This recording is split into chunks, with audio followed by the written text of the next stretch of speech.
What's going on, everyone? Welcome back to another episode of the JT Sports Podcast. I'm your host, JT. On this episode, we're going to be discussing, do the Tennessee Titans have a plan? Because right now, it looks like the Titans organization is lacking a clear vision for the future. What's next for Lamar Jackson? Will he play for the Baltimore Ravens this season? Will he sit out? Will he go elsewhere? And lastly, does Aaron Rodgers make the New York Jets Super Bowl contenders?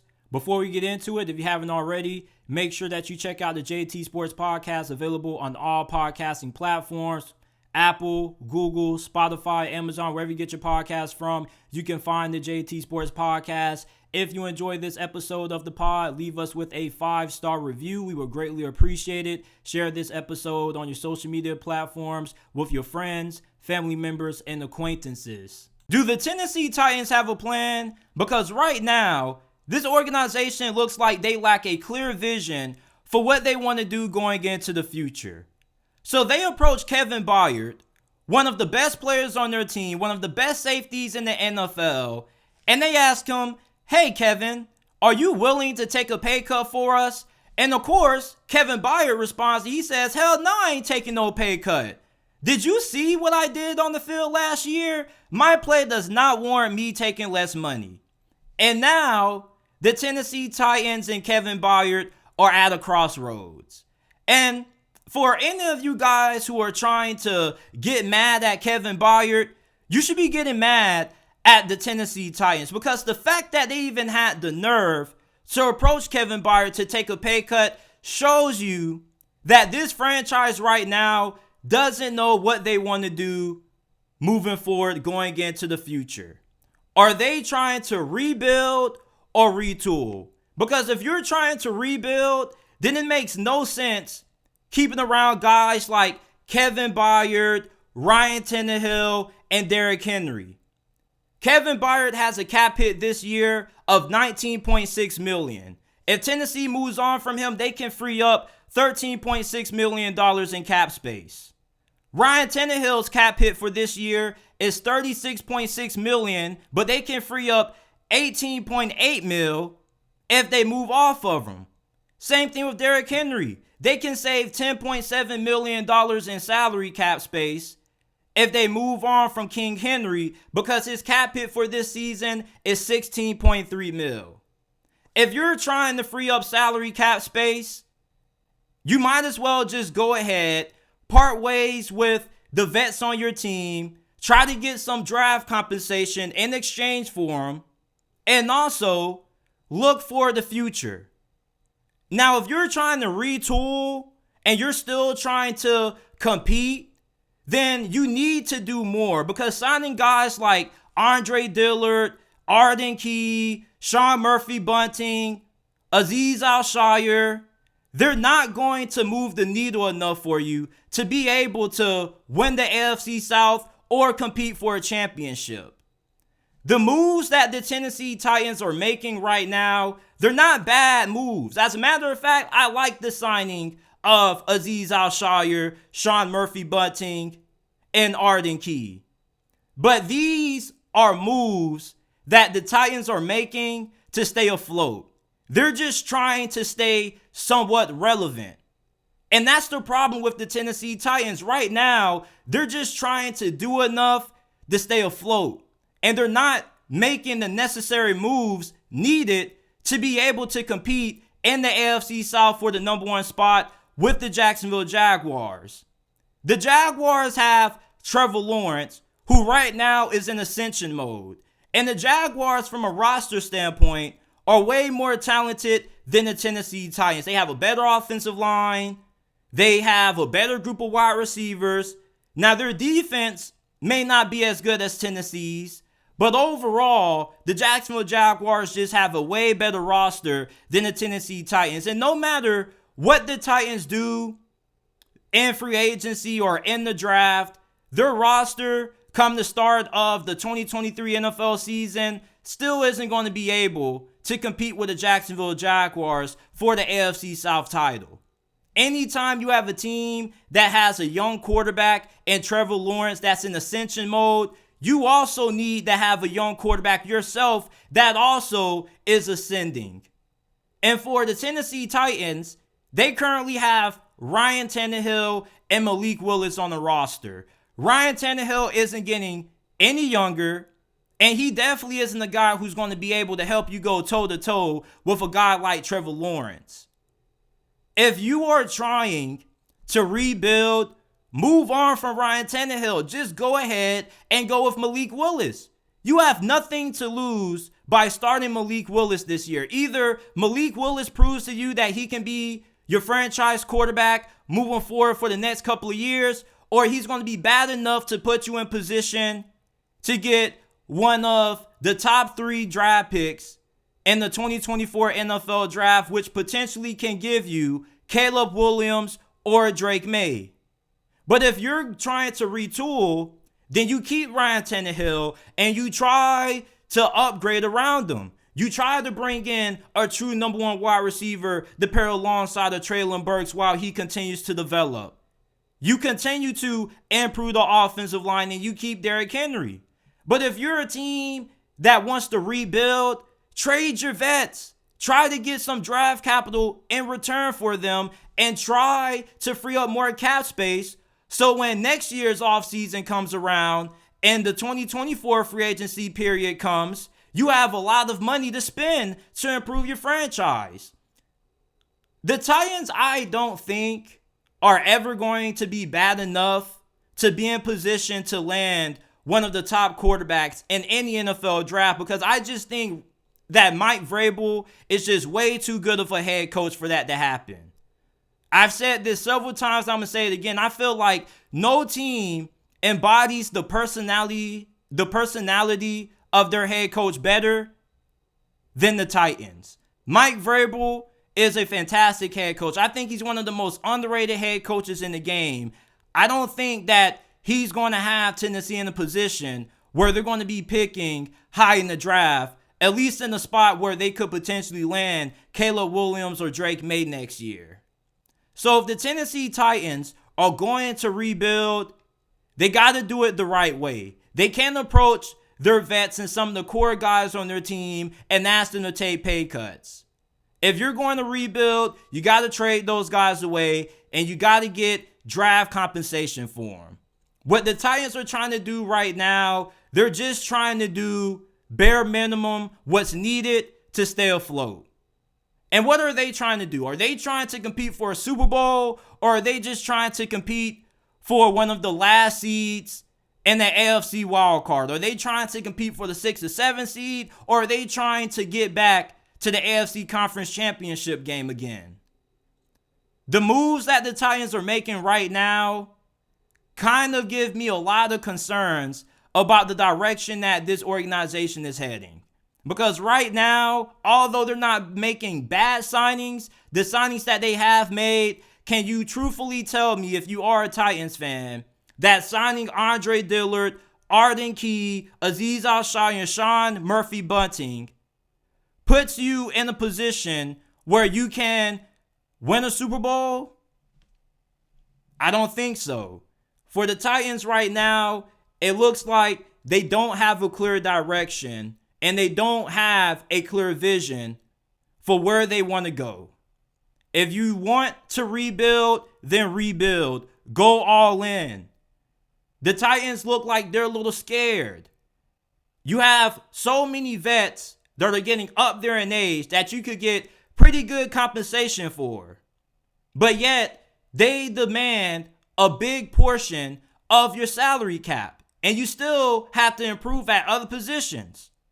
So if the Titans want to rebuild, they got to move on from their vets. And even if they want to reload, they're going to have to make some tough decisions. And some tough conversations are going to have to be had. But right now, Tennessee is just trying to stay afloat. And staying afloat doesn't get you far. Last year, many people didn't expect Tennessee to make it to the playoffs. Many Titans fans considered last year to be a rebuilding year. You want to know why? Because they did the same stuff last offseason that they're doing this offseason. Doing enough to stay afloat doesn't get you far in the NFL. At best, it'll get you 8-9, maybe 9-8, and a 7 seed in the wild card round. But if you're trying to compete for a championship and a division title, in a division that has one of the best young quarterbacks in Trevor Lawrence, you need more. You need more talent on offense to compete. And the Titans right now, they don't have it. You need an elite young quarterback. Ryan Tannehill isn't bad. He's like a top 13, top 14 QB in the league, but having him doesn't make you a championship team. It just makes you a borderline playoff team. And right now, the Titans are making borderline moves. Does signing any of these guys that I just mentioned, does it move the needle for Tennessee? Does signing Arden Key or Sean Murphy Bunting make you any closer to being able to compete with the Jaguars for the number one spot in this division? You got to ask yourself these questions. And they do have a new general manager, and most of these guys, he probably doesn't really know that well. He's probably looking at all these contracts that the previous general manager signed them to, and he's probably thinking to himself, man, these guys probably aren't worth this much in his eyes. The Tennessee Titans, at least to me, it looks like they lack a clear direction for where they want to go next. Either you rebuild and you do it the right way by trading away your vets, not asking guys like Kevin Byard to take a pay cut. You just trade them away. Or if you're trying to retool, you ask those guys to take a pay cut in order to help you win. And if they're not willing to, you still have to ship them off because you still got to get the money somehow. You still have to free it up some way. But a guy like Kevin Byard, though, you shouldn't even approach him with that question because that's disrespectful. This is somebody who's like a top 3, top 5 safety in the NFL right now? No way in hell he's going to take a pay cut. And the Titans know that. And the Titans know they got a very tough decision that has to be made. And if you're going to move on from Kevin Byard, you might as well move on from Derrick Henry and Ryan Tannehill because there's no use allowing those guys to take up so much cap space where you have so many positions that need to be addressed. You can find another good running back. You may not be able to find one as good as Derrick Henry because he's a Hall of Fame caliber running back, but you can find a running back in this year's draft and pay him way less than what you're giving out Derrick Henry. If you get rid of Derrick Henry and you draft the running back or you sign one that's cheap in free agency, then you can put more money into improving the offensive line. You move on from Ryan Tannehill, you give Malik Willis a chance and you actually try to build around Malik Willis. You either A, are going to have the quarterback of the future, or B, you're going to be in position where you might be able to land a high draft pick for next year. And even if you're not picking in the top 3 or top 5 based on your record, you still could put yourself in position where you could trade up to potentially land a Drake May or Caleb Williams. Tennessee currently has the 11th overall selection in this year's NFL draft. They probably aren't going to be able to land any of the top quarterback prospects, and they probably aren't going to have any interest in being able to trade up. The Tennessee Titans, they need to make a decision for what their plan is going to be. Are they going to rebuild or are they going to retool? And if you're going to retool, you need to retool the right way. Signing guys like Azeez Al-Shire and Sean Murphy Bunting is doing the bare minimum. These guys are solid players, but they aren't going to make you any closer to being able to win a Super Bowl than what you were last season. Man, what's next for Lamar Jackson? There's a lot of people out there who think that Lamar has played his final down of football for the Ravens organization, but I think that Lamar Jackson will remain a Raven. Okay, they put the non-exclusive franchise tag on him, so any team can offer Lamar and the Ravens can match any offer for him.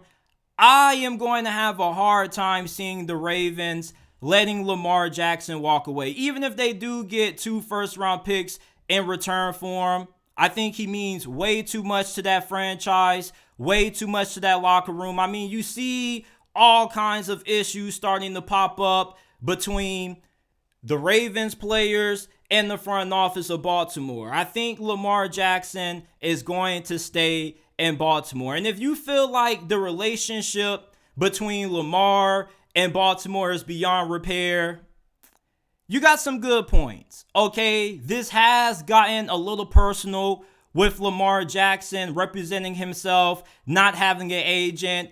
And I keep asking my friends this almost every single day. How do they think the contract negotiations are going between Lamar and the Ravens? Like, do you guys think Lamar Jackson is sitting down and he's saying, okay, I want this, and the Ravens are saying, no, you're not worth this because you've been injured for 2 straight years in a row? Like, I really feel like there can be a solution to this problem. Lamar and the Ravens seem to be in a disagreement for what his actual market value is, which is why they put the non-exclusive franchise tag on him. But the problem is that no other team wants to do the dirty work for Baltimore. They don't want to set Lamar's value. They want the Ravens to have that task. If Lamar Jackson was a free agent, without a doubt, almost every single team that's in the market for a quarterback would be banging at Lamar Jackson's door. But since he has this non-exclusive franchise tag on him, teams have to give up a good amount of compensation to get him. Plus, they got to pay him a lot of money. But I honestly feel like Lamar Jackson is going to remain the Baltimore Raven. I think that this relationship hasn't soured over to the point where it can't be mended. I think this is just business. Lamar Jackson wants to get paid what he wants, and the Ravens feel like Lamar Jackson is worth a little less than what he's asking for. But I think overall, for Lamar Jackson to leave the Ravens, something catastrophic has to happen. There has to be a team out there that's willing to dish out way more money than what Baltimore is willing to pay to keep him around. And with how the NFL is treating players who want fully guaranteed deals or a lot of guaranteed money, I don't really see any other franchise making a strong offer for Lamar. Lamar, worst case scenario, he signs the franchise tag. He plays for the Baltimore Ravens this season without a new deal. But if Lamar Jackson was to sit out, which is something that a good amount of people have suggested, I don't really think that would be in his best interest. If Lamar Jackson sits out, all it does is hurt him. He already missed the majority of the second half of last season, plus the season before that. Lamar Jackson has to go out there and prove that he's worth the money that he's asking for. Why would it make any sense for Lamar Jackson not to play? And that's what I was arguing with a lot of people a couple of weeks ago about when they claimed Lamar Jackson didn't play in the Bengals wildcard matchup to stick it to the Ravens because of his contract issues. I don't think that's true. Lamar Jackson had everything going against him, which is why he had to play against Cincinnati. But he wasn't able to because Marlon Humphrey, after that game, said that Lamar was limping around the facility still. If Lamar Jackson was able to play last season, I believe he would have came back and played. There was no reason for Lamar Jackson not to play if he was healthy. He's out there trying to get a fully guaranteed contract, or at least a lot of guaranteed money. And for him to get that guaranteed money, he has to go out there and produce at a high level. And with him missing a good amount of time due to injuries, it wouldn't make any sense for him not to play, because then the Ravens could use that against Lamar, which might be the reason why Lamar Jackson and the Ravens are having a hard time coming to terms on a new deal. What Lamar Jackson is asking for may not be what the Ravens are willing to dish out for a guy who kind of has a little bit of an injury problem. Not just the Ravens, but any team. If what Lamar Jackson is asking for is truly a fully guaranteed deal, no team is going to give him that. But it's reports coming out that say that Lamar is not asking for a fully guaranteed contract. He just wants a certain amount of fully guaranteed money. But you have to wonder if that amount of guaranteed money that he's asking for is just a little bit too much. So I think from this point forward until the deadline for Lamar Jackson to sign that franchise tag comes around, I really don't see any team making a significant run at trying to get Lamar Jackson. A lot of teams right now are focused on the draft. They're trying to get one of the top quarterback prospects in the upcoming NFL draft. I don't really think too many teams are willing to give up that amount of compensation in order to get Lamar. Plus, you have a little bit of some injury concerns with him, missing the second half of the NFL season for 2 straight years in a row. Plus, his asking price may be a little too high for what you can afford right now. I think Lamar Jackson remains a Baltimore Raven, at least for this season. Now, what happens after the 2023 NFL season concludes if Lamar and the Ravens don't reach a long-term deal? That's up in the air. But at least for right now and the immediate future, I don't see Lamar Jackson playing for another organization. I definitely don't see him sitting out. Sitting out probably could be the worst thing that Lamar Jackson could do in this situation. You have to go out there and prove that not only you're able to stay healthy, but also that you still are one of the NFL's best quarterbacks, because it seems like some people just forget how truly talented Lamar Jackson is. This is somebody who has won over 70% of his games ever since he became the starter in Baltimore. Not just that, but he is a former MVP. And when he's on the field, he's a winner. He's a great leader, great locker room guy. I think Lamar Jackson is going to remain the Baltimore Raven. If or when Aaron Rodgers gets traded to the New York Jets, does he make this team a playoff contender? Last year, the Jets went 7-10, having to start Joe Flacco, Zach Wilson, and Mike White at quarterback. And many Jets fans feel like they were a quarterback away from making it into the postseason. With Aaron Rodgers, not only am I confident that the Jets make it into the postseason, but I also think that Aaron Rodgers makes this team a legitimate Super Bowl contender.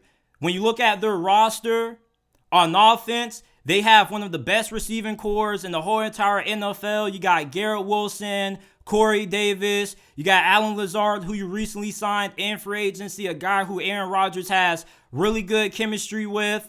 Your offensive line isn't too bad. You do have Mekhi Becton. Hopefully he can stay healthy for a full season. You got Elijah Vera Tucker, Laken Tomlinson. This offensive line is pretty solid. Now we know what this defense brings to the table. We know that the New York Jets most likely are going to have a top 5, top 10 defense in the league. And honestly, all the Jets need Aaron Rodgers to do is to not turn the football over and to be better than Zach Wilson. I don't think that's asking too much. And despite the fact that Aaron Rodgers is coming off probably what we can consider to be the worst season of his NFL career, I think there's a strong chance that he can bounce back. He's going to be with Nathaniel Hackett. He's going to be the guy calling the plays for the New York Jets this year. Him and Nathaniel Hackett have a really tight bond, really good relationship. He already knows the offense that Nathaniel Hackett is going to want to run. Then you got Breece Hall in the backfield as well. Aaron Rodgers is going to have all the necessary pieces around him to be able to carry New York to a potential championship. Defensively, we already know that the Jets are going to have one of the best defenses in the NFL, top 10, top 5. Aaron Rodgers with the New York Jets, I think he makes this team a Super Bowl contender. You look at the AFC East. Where would you rank Aaron Rodgers amongst the quarterbacks in this division? Would you put him number 2 behind Josh Allen? Would you be a little bit disrespectful and say that he's behind both Josh Allen and Tua? I probably still would take Aaron Rodgers over Tua. I did like what I saw out of him last season, but you can't trust him to stay healthy. With Aaron Rodgers, you put him on the New York Jets with that kind of talent that he's going to be throwing to at the wide receiver position. I think that he should be able to cook. And I don't think Aaron Rodgers, throughout his whole entire career with the Green Bay Packers, has ever had a team that's been this talented on the offensive side of football, because for years, What have people been asking for the Green Bay Packers to do when Aaron Rodgers was in his prime? Can we please get Aaron Rodgers some help? Can we please get Aaron Rodgers some more wide receivers? Aaron Rodgers going to the New York Jets, I think, could be the equivalent to when Tom Brady joined the Tampa Bay Buccaneers back in 2020. Tom Brady, the reason for him leaving New England was, one, because he felt a little bit disrespected, and two, Bill Belichick was never committed to giving Tom Brady the necessary weapons that he needed at that point in his career to still be able to produce at a solid level and to be able to compete for a championship. The Jets have one of the deepest receiver rooms in the whole entire NFL. And even if you don't feel like the Jets have a great group of receivers, the depth that they have from top to bottom is amongst the best in the league. There's not too many teams who you can go through and say, yeah, they have Denzel Mims on the bench. They have Elijah Moore on the bench. That's incredible depth, and that shows you how much talent the New York Jets have in that receiver room. You got Tyler Conklin at tight end, CJ Uzomah. I really like Aaron Rodgers with this New York Jets offense, and I really hope that this trade falls through. I'm not a New York Jets fan. I'm just a fan of the game of football. I really think that Aaron Rodgers has a little bit of juice left in the tank. Let's not forget, prior to that 2020 season, the year before that, Aaron Rodgers won his second consecutive NFL MVP award. Aaron Rodgers, you can question the guy's commitment. You can question his work ethic. But one thing that you can't question is that this dude is one of the best quarterbacks to ever grace the game of football. Giving him to the Big Apple will be one of the biggest blessings that the New York Jets football organization has ever gotten. Aaron Rodgers is that good. Yeah, he's 39 years old. He's pretty much on the last leg of his NFL career. But Aaron Rodgers, still with the New York Jets, makes this team a legitimate Super Bowl contender. If you can win 7 games and stay afloat in the playoff mix with Zach Wilson and Joe Flacco and Mike White at quarterback, I'm pretty sure Aaron Rodgers can make you a playoff team. And all you're asking Aaron Rodgers to do is to just be better than what you had last season. I don't think that's asking too much. It's not like the New York Jets have a bad roster and Aaron Rodgers is going to get into a situation where he doesn't have a lot of talent and he has to carry a team on his back. I mean, this Jets team is probably better than the majority of teams that the Green Bay Packers have put on the field with Aaron Rodgers for over the last decade. And I don't say that to be disrespectful, but based on what a lot of people have always said about Aaron Rodgers in the past during his time with the Green Bay Packers, most people would agree that the Green Bay Packers didn't really do the best job at making sure that Aaron Rodgers had the best team around him to help win a championship. If he goes to the Big Apple and if this trade happens, the New York Jets are going to be in that Super Bowl conversation. You're going to have to go toe-to-toe with Josh Allen, Tua Tagovailoa, Mac Jones. I'm pretty sure that Aaron Rodgers can at least split a game with the Buffalo Bills and Josh Allen. And I'm pretty sure that New York Jets defense can find a way to slow down Miami's offense. And the last time the Jets played Miami late in the season, they almost won, and Miami was on their third-string quarterback too with Skylar Thompson. This defense that the New York Jets have is going to keep them in pretty much every single game. You're not going to have to worry about too many teams scoring at least 24 points on you because you know that the New York Jets defense is going to hold opposing offenses to no more than 17 points max. All you really got to do is be able to put 20 points on the board, and that should be good enough for you to win the majority of your games. No matter how you feel about Aaron Rodgers and how good he is at this stage of his career, this is somebody who's going to one of the best situations that he's ever went to or that he's ever had. He's never had the defense this good during his time with the Packers, along with an offense that was equally as good as the defense. Aaron Rodgers, I want him to go to the Big Apple. I really want to see the New York Jets with what they can do if they have a legitimate quarterback at the helm.